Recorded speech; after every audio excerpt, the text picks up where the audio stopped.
I think Swami has gone beyond enlightenment. That day I was reading something what Osho said about enlightenment and beyond enlightenment. Enlightenment, he said that people who are enlightened, you still have a subtle ego, you still feel that you are enlightened, so there's still a subtle ego there.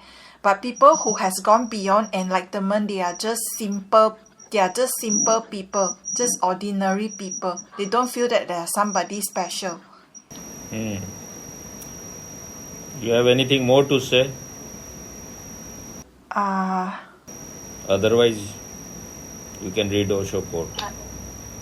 I will read Osho quote, Swami. Read little louder. Read as loud as you can. Enlightenment makes you special. That means something of the ego in some subtle form still remains. Others are ignorant, you are a knower. Others are going towards hell, your paradise is guaranteed. These are the last remnants of a dying ego. And when this ego also dies, the Buddha becomes an ordinary human being, not knowing at all that he is holier than thou, higher than thou, special in any sense. So ordinary that even a bottle of wine is acceptable. The whole of life is acceptable. The days and the nights, the flowers and the thorns, the saints and the sinners, all are acceptable, with no discrimination at all. This ordinariness is really the greatest flowering of human reality.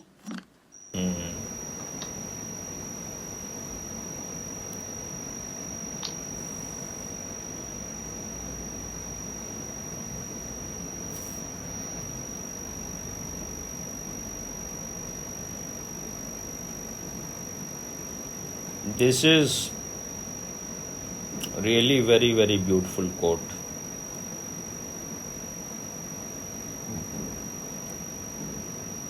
But my acceptance is still in the process. It's not that much. But things happen slowly. You cannot force things to happen. I have read the book of Osho, and I think I have heard his discourses also. I don't know whether I have heard all the discourses or not, but at least I have read this book totally, completely, Beyond Enlightenment. And from the very beginning, this was my interest to know if there is anything beyond enlightenment or not. At least one should understand intellectually, because if you stop anywhere, then you are dead. If you stop anywhere, that means you have become a stagnant pool. You are no longer flowing. So there cannot be any full stop in life. And if you see this universe also, the scientists have come to know that there is no limit to this universe. It goes on expanding. It is so mysterious. So the whole life is mysterious. And you cannot reduce life into any formula. It is not in life, it is not 2 plus 2 is 4. When scientists have found this kind of theory, when they have realized that the theory is theory of uncertainty. So when even scientists say that things are not certain, mystics have known that nothing is certain here. It is a very mysterious world. It follows no law. There can be a very deep law, but that is not ordinary law where mathematics can be applied. It is beyond all mathematics, beyond all logic. So, and then there is a theory in quantum physics. Quanta is something.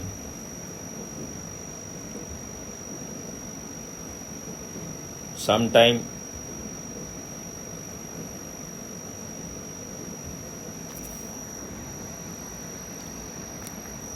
it behaves like waves, and sometime like a particle. So it is a very baffling to scientists. I know nothing about science, so I am no one to comment on that, but this is the mystery. Even scientists have come to realize, those who are real great scientists, they are also totally mystified. That's why Einstein, towards the end of his life, started becoming like a mystique. And he said that if I have another opportunity, if I get another life, I would rather like to be a plumber than to be a physicist, because I could know about the furthest star, but as far as my being is concerned, as far as myself is concerned, I am as ignorant as any man. So this is a sign that you have come to realize that you are nothing, you are just nothing in this vast universe. And Buddhists have come to know, all those people who have really explored, they have reached to this nothingness. Even Newton said that I am just counting sands on the seashore. I have yet to enter into the ocean. So once you are a man of some depth, you will realize that you cannot reduce thing into knowledge. It is a knowing process. There is no knower, and you cannot say ever, you cannot claim ever that you have come to know something. And that is the beauty. And to accept that there are things which you don't know, it needs some guts. If you are not honest, if you are not authentic, then you will never accept it. So this book I have read, and it's a very beautiful book, Beyond Enlightenment. Osho has said that Buddha has talked about it, that there is something beyond enlightenment also, but he remained very enlightened. And I think it was because of his compassion that he remained a very disciplined man. Because in Gita, Krishna has said that those who are asleep, those who are unconscious, they follow those people who are wise, who are enlightened, who are awakened. So when they will see you doing things which can lead them to immorality, to these people, then they will also follow it. So if you want these people to awaken, then certain discipline is also needed. If Buddha may not need meditation, it's not needed for him because he is always aware. But he was meditating, and you can enjoy meditation even after enlightenment. It is just enjoying your being. So, and he lived a very disciplined life. And I think because because of very arduous effort, he reached to his being, he reached to his natural state. So then it became for him like his very breath, very natural too. The discipline was not forced, it was coming from within him. But when you live a very disciplined life, you sit in meditation with your disciples, then they will follow your example. So if you want to help other people, a person who is enlightened will be more helpful in a way. But for a person who has become free, who is liberated, for him there is no rule. Why he should follow any rule? If you have realized that you are not the person who will be helping lot of masses, you will be remaining somewhere. If someone comes to you and the person is really very respectful to you or open to you, you may help him, but maybe he will not be able to recognize you. To recognize an enlightened man is comparatively easy, but if he has become ordinary again, then where is the difference? How you will know? That is what in Zen they say, that when someone begins the journey, then the trees are trees, rivers are river, mountains are mountain. But when you become a sadhak, then in that period, everything becomes blurred, everything becomes clouded. And when you ultimately reach, then again trees are trees, mountains are mountain, rivers are river. And if you want to go further, then you can again start living like an ordinary person. An enlightened person, he can drink. Why he cannot drink? He can have sex also. Why he cannot have sex? If he cannot do something, then that means that he is still bound. But his way will be different. Whatever he will be doing, he will be totally present. He will be conscious. That is what modern Zen master said. Because he used to smoke a lot of cigarette. So someone said to him that you are smoking, you smoke and you claim to be an enlightened person. How can an enlightened person smoke? And he was drinking also. He used to drink also. He said, I smoke in an enlightened way. I drink in an enlightened way. So, the quality will change. If you want to live according to your nature, then once you are enlightened, then why you will live in any discipline? Why you will create any limitation? You can enjoy everything, small things of life.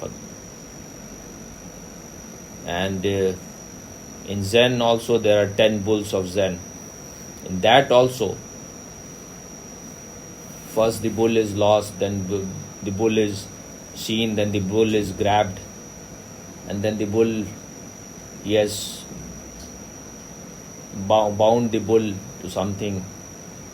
First he is coming back on the bull, then he has bound it somewhere, and then he goes to the marketplace, and then he is drinking, he is enjoying, he is celebrating.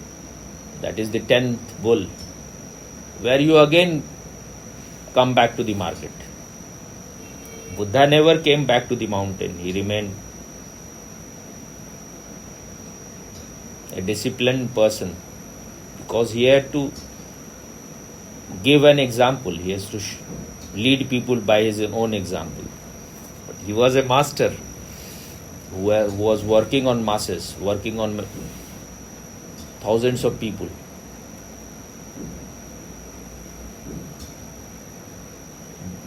Now you read Osho's quote, one line at a time. Okay. Enlightenment makes you special. So when you think you are special, the subtle ego will be there. This should also go. Otherwise, you will not be able to forget yourself. And this is ego.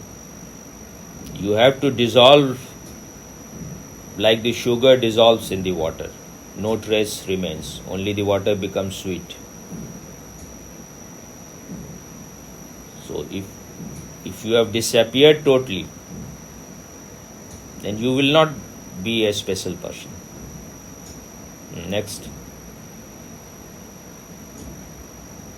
That means something of the ego in some subtle form still remains.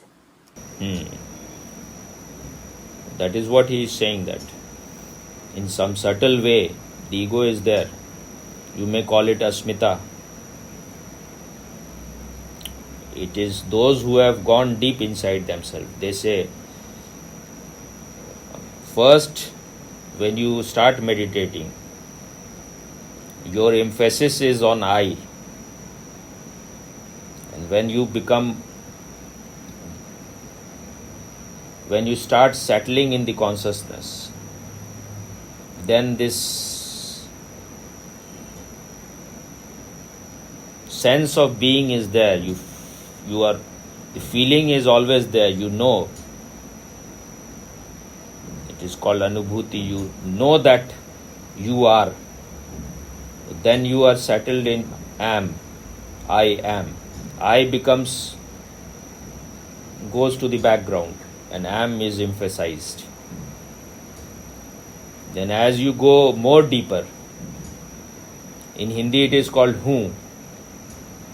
And as you go more deeper, then it becomes hai. That means isness. First is amness, then it becomes isness. That means it is becoming more and more subtle, more and more refined. Then you cannot catch it. That is what, when it is, you cannot catch at all. That is what Buddha meant when he said parinirvana. First he achieved his enlightenment. Then that was a greater enlightenment. Once his body disappeared. Next. Others are ignorant, you are a knower. This is a very subtle ego. Ultimately, you know that there is only one consciousness. So where is the other? There is no other. But it is all game. Some people are playing the game. They are enjoying being unenlightened. They are enjoying being ignorant. That is their choice. Read again this line. Others are ignorant, you are a knower.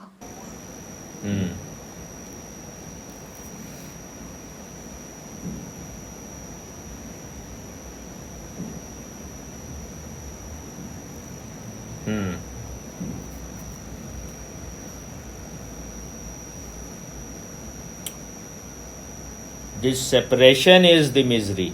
This separation is the suffering. And when you say others are ignorant, then there is a condemnation in it. But the fact is that they are ignorant. But they are just dreaming it. They have just believed and they are enjoying their belief. Let them enjoy their belief. Next line. Others are going towards hell, your paradise is guaranteed. Now this is the attitude of holier than thou. You have a condescending attitude.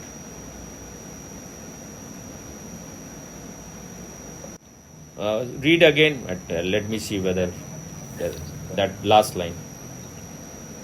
Others are going towards hell, your paradise is guaranteed.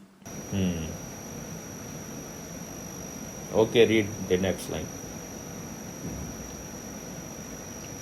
These are the last remnants of a dying ego. So things become subtler and subtler. You have to be very watchful. If you want to stop somewhere, you can enjoy, you can stop there. That is what those who have gone very deep, they say that some people stop at Atma. Then they have a subtle ego. Then when you are ready to dissolve it, you want to go further, then you will reach to Brahm state. Then even higher than that is Nirvana.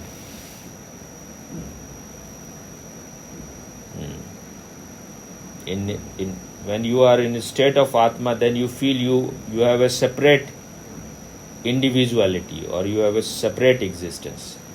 And as you go further, then the separation start disappearing, dissolving. You are no longer a wave, you have become an ocean. You can taste the ocean, remaining a wave also. But now you are ready even to give up this state of being a wave. You want to disappear totally. Then you are unbounded, unlimited. Read further. And when this ego also dies, the Buddha becomes an ordinary human being.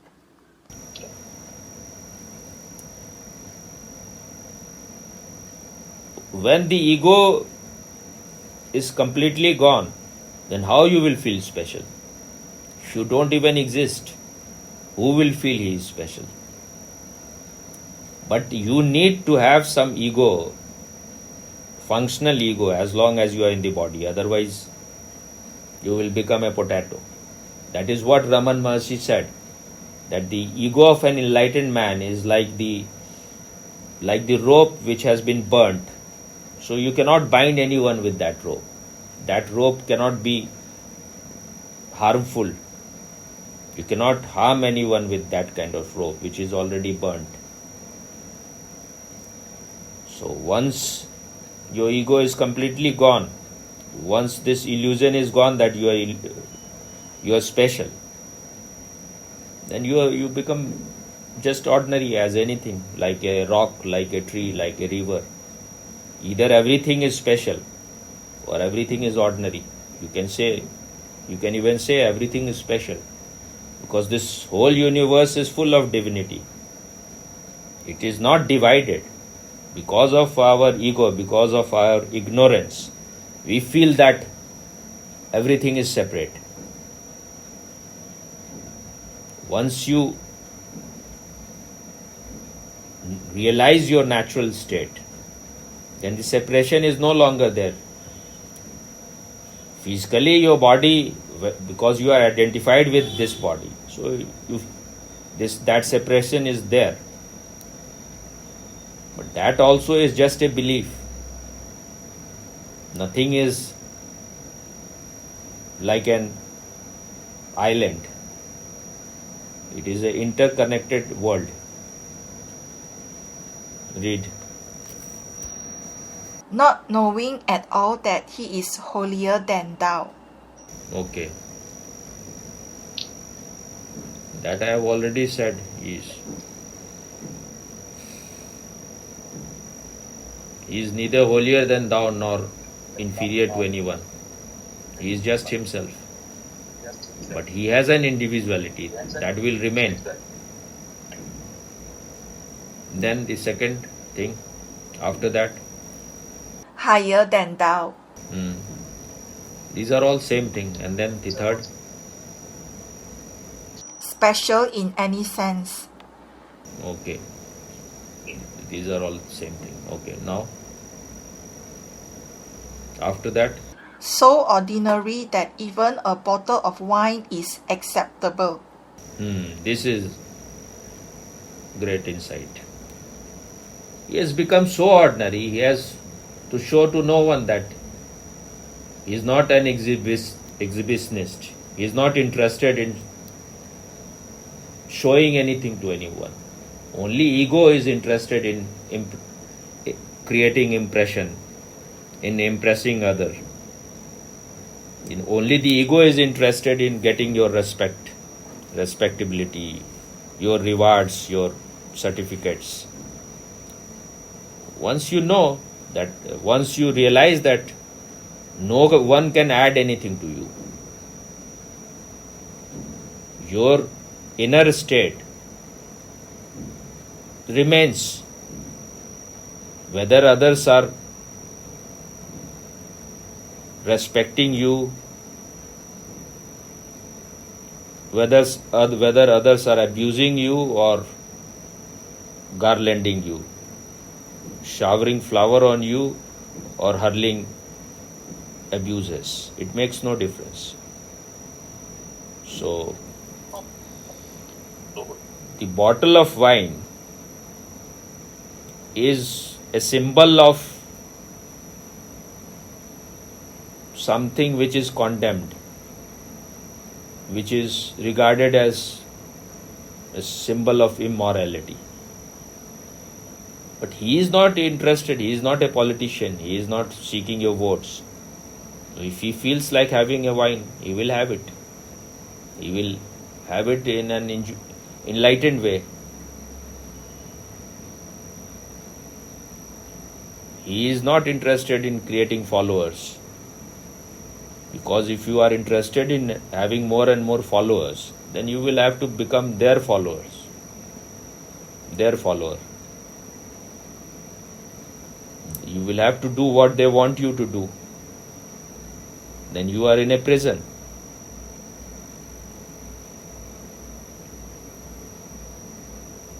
So bottle of wine is just representing that he is not interested. If you even think he is immoral, he is not moved by your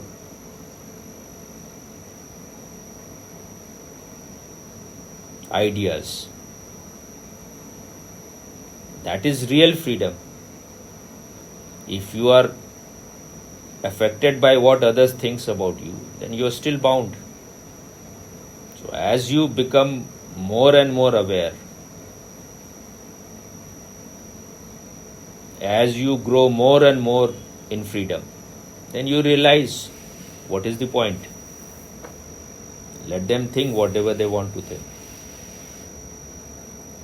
That is their problem. Then the whole of life is acceptable.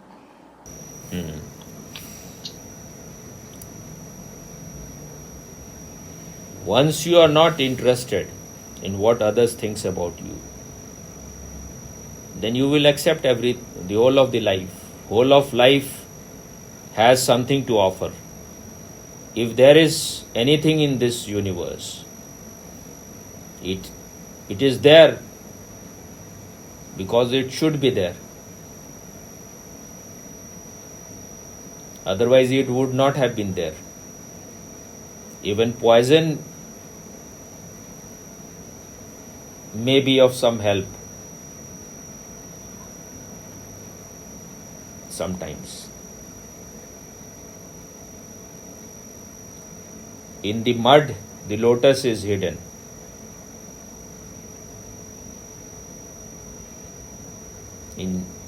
It is the same sex energy which is transformed into samadhi.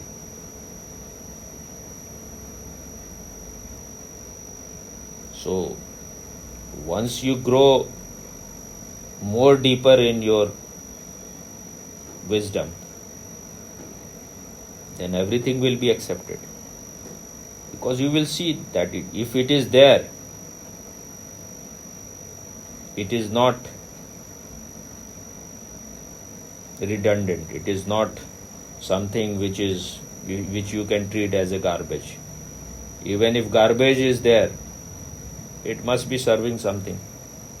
There must be some use of it. Again, what more? The whole of life is acceptable, the days and the nights, the flowers and the thorns, the saints and the sinners.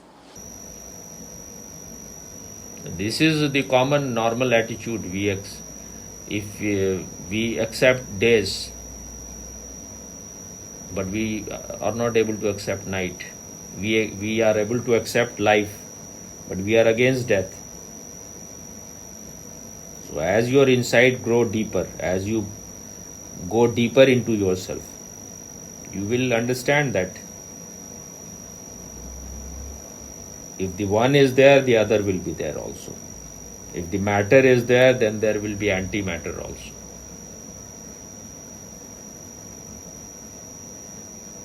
So that means you are not stopping anywhere, you are growing. You are getting more and more in tune with existence. So then you are able to see that if something is there, it has a value, it has a significance. Is there anything more? All are acceptable with no discrimination at all.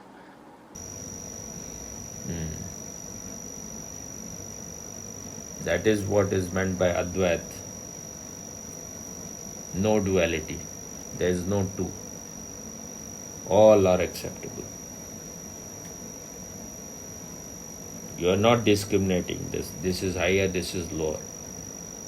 But this is seen through the height of peak of consciousness. Otherwise the difference is there. Great difference is there. But that is just because people are dreaming, or they want to remain ignorant, because there is some vested interest, they are enjoying it. So otherwise, this very moment, if you are fed up, you can reach to your natural state. But what is meant by being fed up? That means you have become ripe. Only a ripe mango can fall. It's all? That's all? Or is there anything more? This ordinariness is really the greatest flowering of human reality.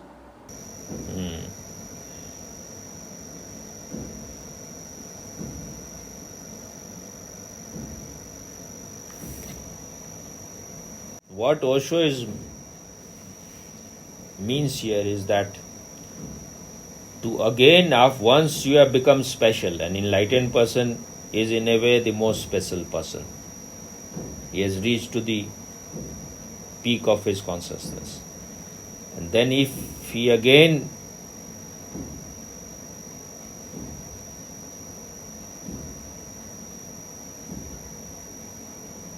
becomes ordinary, if he has the guts to become ordinary again, then this is the ultimate flowering. What is the word he used?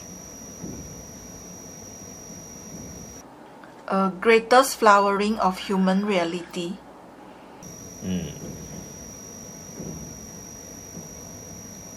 But when you are ordinary, when you are nobody special, then your freedom is unlimited. When you are special, then you have to behave like a special person. Otherwise, you will no longer remain special. So once you become ordinary,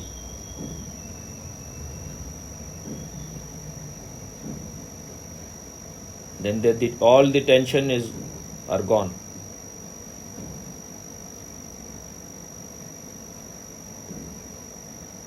You have nothing to prove.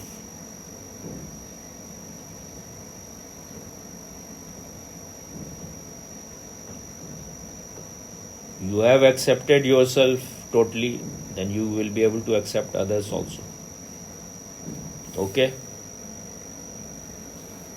Okay, Swami. If you like our videos, don't forget to like, share, and subscribe.